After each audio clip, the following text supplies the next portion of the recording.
Hello and welcome to Movie Reviews. My name is Marco Duran, and... Oh, I'm just the camera guy. I should probably get back to that.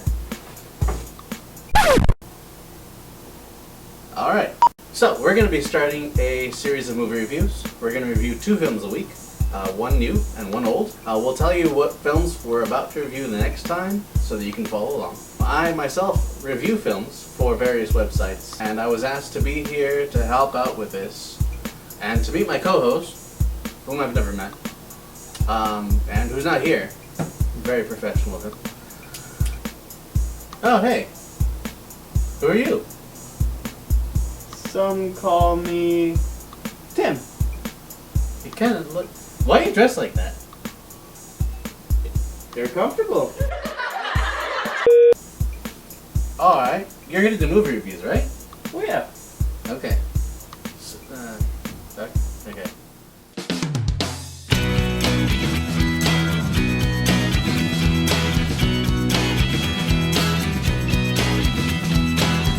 We all like to watch movies, which are bad, which are groovy. So listen up to a ninja and an expert. We'll tell you what to watch so your eyes won't hurt. Ninja movie review. Ninja movie review. Ninja movie review. Come to the rescue. Come to the rescue.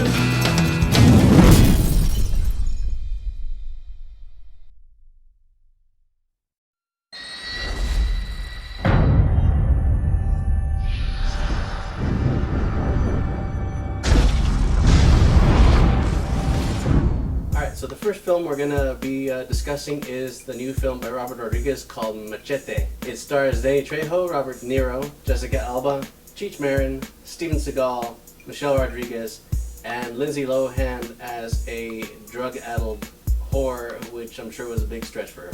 Which is probably why they gave it to her, because that's pretty much the only role she can get, playing herself, basically.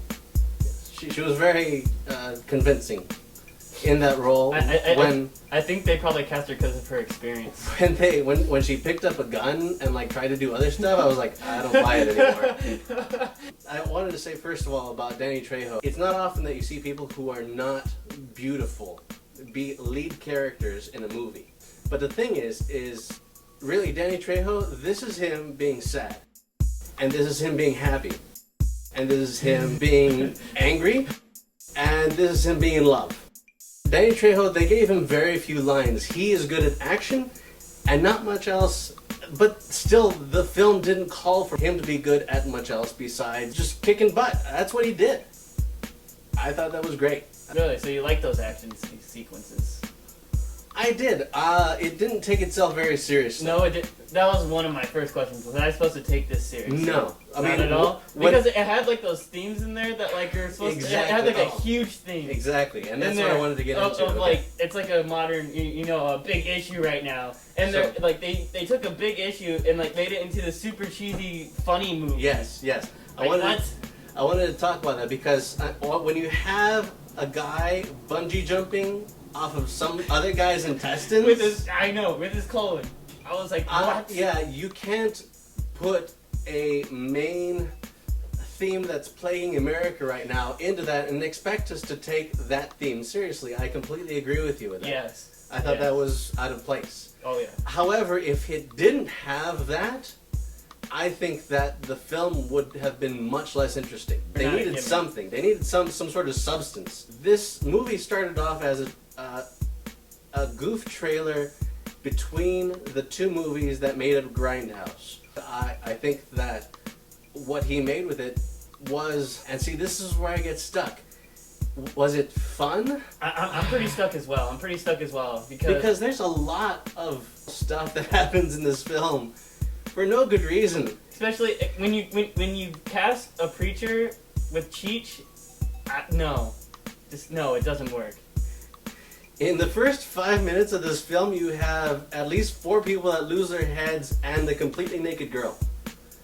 So if that's your cup of tea, then go see it. If you like just blood, guts, no story, No, that was okay. I'll agree with you in the way that I think that he was trying to keep the Grindhouse aesthetic, and he was trying to keep the Grindhouse storyline, but in adding that seriousness of the illegal immigration plotline to it, it kind of threw everything off balance. Oh yeah. So bad. Okay, so you didn't like it at all then? No. No. Wow. Like, what redeeming values can you get from that film? Yeah. Nothing. They're killing people. They're killing priests. Again, the priests are smoking weed. What's wrong with this world? I'm sorry. No, I did not get into this film. It would be really hard for me to recommend this to anybody. Again, but more because of the morals of the movie, and not so much because it was a bad movie.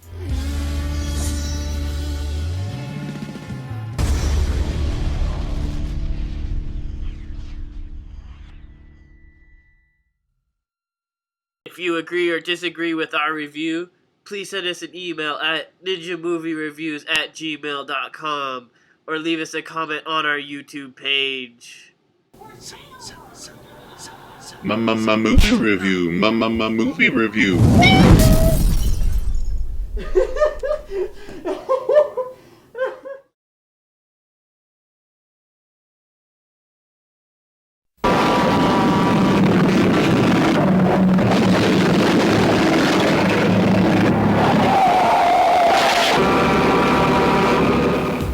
This is Steven Spielberg's first film.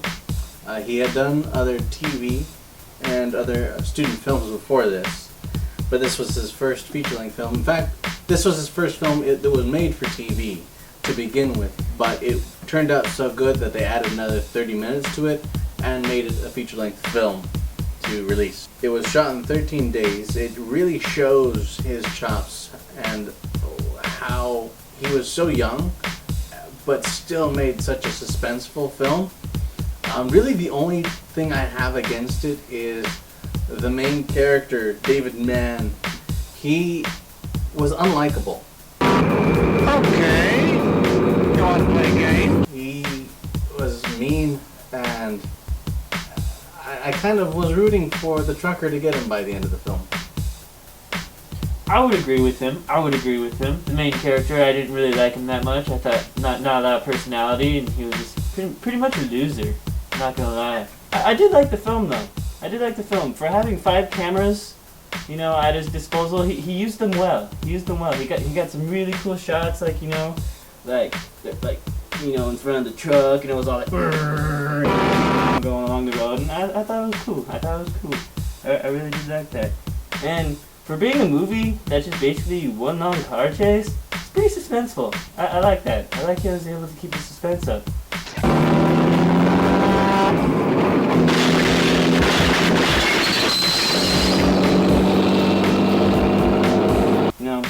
My hat's off to Mr. Spielberg right there.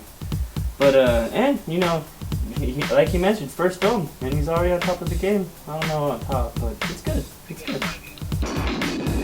Duel!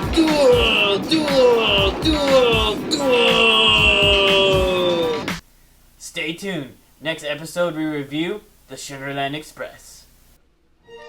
And now a quick fix with Marco Duran. So today I'm going to tell you about Bran Nue Dae. The story goes of a boy who is wanting to be a priest, or at least his mom wants him to be a priest, and so she ships him off to a school, a preschool, not a preschool, a priest school, but he gets in trouble and then he runs away, and so then it becomes a road trip of him getting back home. Back home, he had a girl that he loved, and all this is set up in a musical. I really like the way that the songs were incorporated into the story in this film. There is only one particular song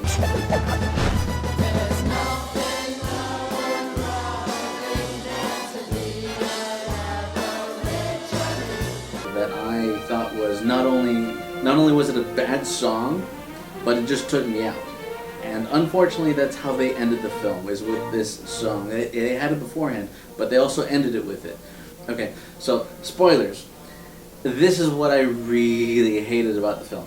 Along the way, the guy, the main character, is meeting all these different people, these like hippies that are trying to find themselves, the priest that was teaching him and got him in trouble, a homeless guy. He's just picking up people along the way until he gets back home. And then when he gets back home, he's there with his group of people that he collected, and he sees his mom.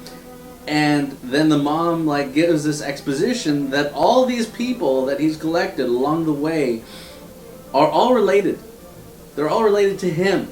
I think they wanted to make this statement of, look, all of us are related, all of us humans are related, but they went way too far, and it became this saccharine soap opera ending. It was so bad. Before that, I thought it was okay. I thought it was pretty good, but then it went at the end of it. So, I would say stay away from this film. Don't go see it. So we done?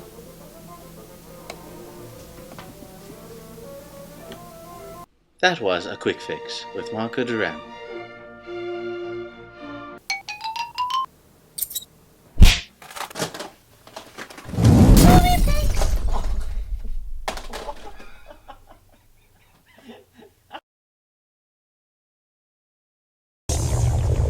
Have you been following us?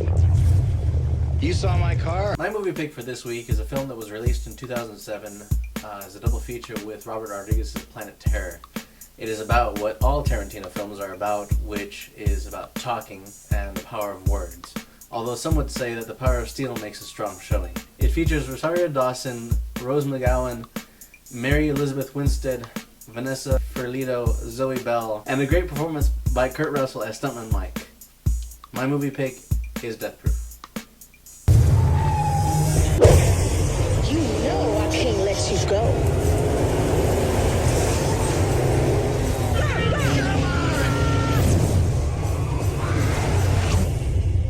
Quentin Tarantino's Death Proof. So my pick for this week doesn't exactly have the best story, but for this movie, the cars are the story in my opinion.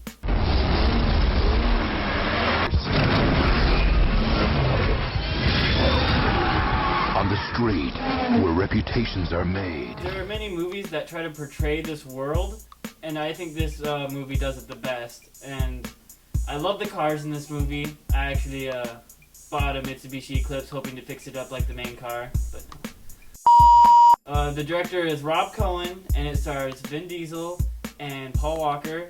And my movie pick for this week is The Fast and the Furious. Yeah! This time I'ma let it all come out. This time I'ma stand up and shout. I'ma do things my way. It's my way or the highway.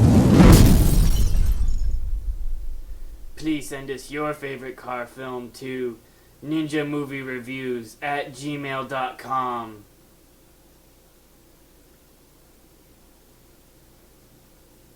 Until next time.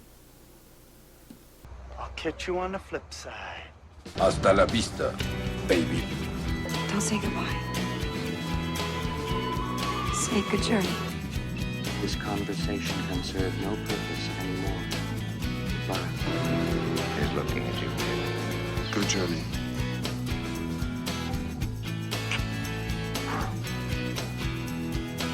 Good night and good luck.